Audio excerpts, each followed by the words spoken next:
Well, we had the summer free in 2005. Decided we'd take a month and go up and do the Alatna River. Thought we'd start as far up as we could get, which means getting up to Gadeke Lake, headwaters of the Alatna. And we wanted to get into Bettles and catch a plane from there. Cheapest way is to float in from Coldfoot. So we drove up to Coldfoot, put in the river there. There was a forest fire nearby, but we paddled away from that. And this is really a nice way to start a trip because you get a kind of a shakedown cruise. It's about 50 miles from Coldfoot down to Bettles. You go through what's called the Tramway Bar area.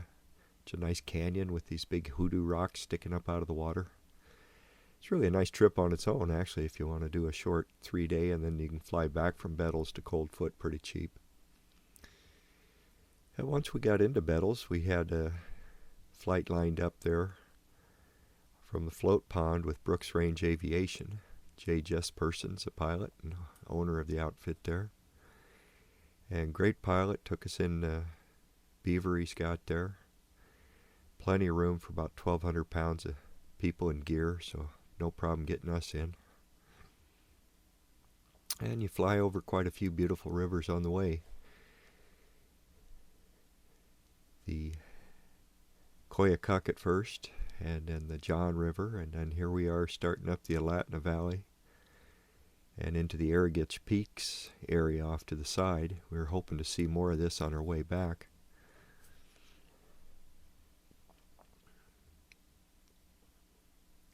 Fairly small river. It starts way up in the center of the Brooks Range.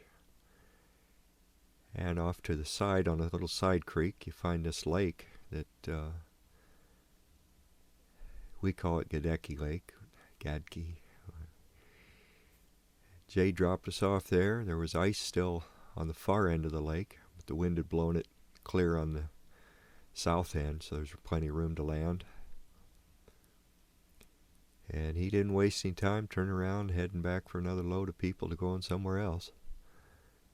He's a great pilot, and we really enjoy flying with him. But it's always kind of funny watching that plane fly away, leaving you on your own.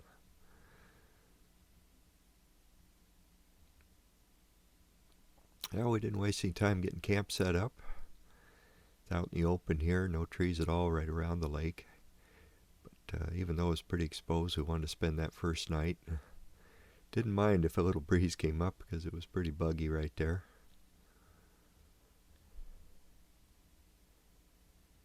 This was about June 10th, I think, and lots of light, nice and warm.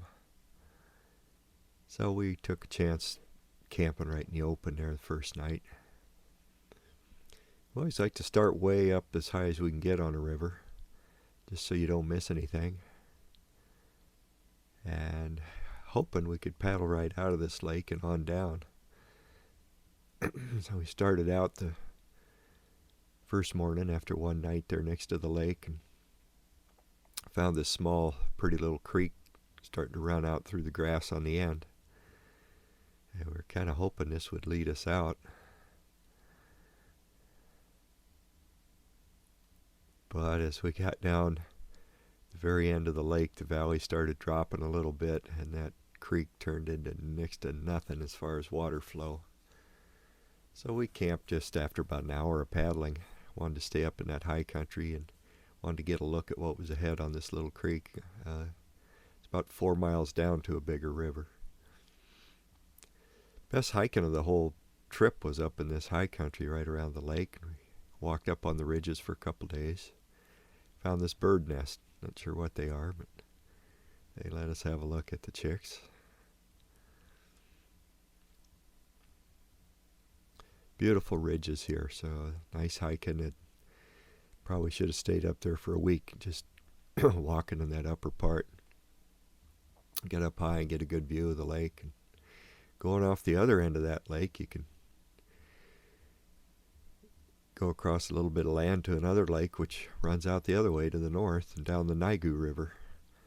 So that's another trip. But as you can see, that creek's pretty small heading downstream. And there's still ice and snow up on the higher creeks that's melting.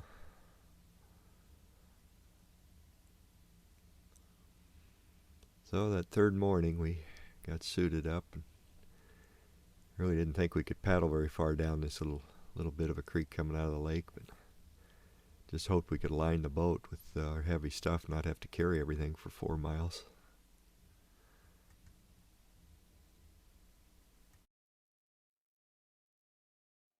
Our boat is a 16-foot Soar inflatable, which we found to be very sturdy and nice to paddle, very comfortable to sit in. We're not the most high-tech paddlers, but we try to stay dry. Linda's just got rain pants on and duct tape around her boots to keep the water out if she has to wade.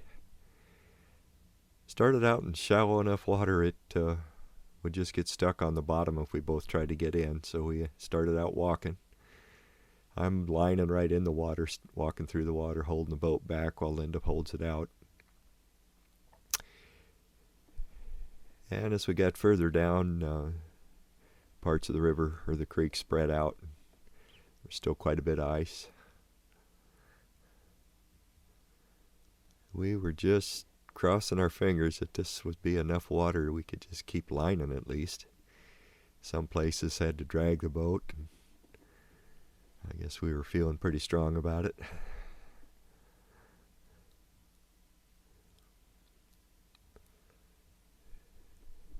And just thinking about pushing off there, but we didn't really float at all on that creek. So we only went about 2 miles, kind of slow going and still so pretty we just decided to camp at this icy spot. We were afraid that ice was just going to pinch off the water, but it never did. There's enough water flowing down the center there to kind of drag the boat. Soar has a very tough bottom, so no problem there dragging it over the rocks.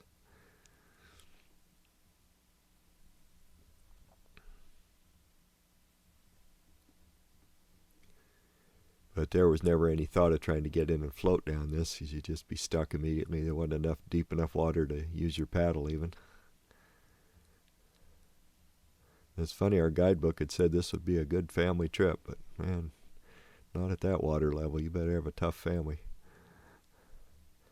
So we camped there in the open again, and beautiful views and beautiful weather, so it was nice. Just a little breeze. Set up our cook tarp down in the brush where it's a little more protected. And that evening, about 9 or 10 o'clock, we're in there and heard something go rushing by the front of the tent. Son of a gun if a grizzly bear didn't walk right by. He was pretty startled when he smelled us and just gave off a woof and turned around and ran. And by the time we got out to the tent to look for him, he was all the way up that ridge taking off. And a little further down, really had to force the boat through some of this. So another day of lining. And actually spent 2 full days just going down this 4 miles. Yeah, we could have easily done it in a day, but it was just too nice to get in a hurry. Down near the end of this creek, you get into some brush that I really wanted to scout because some of this is dry, sharp sticks poking out of the sides. I didn't want to poke a hole in the big tubes on the side of the Soar boat. So I cleared a few of those out of the way and widened the channel just enough to sneak through the middle there.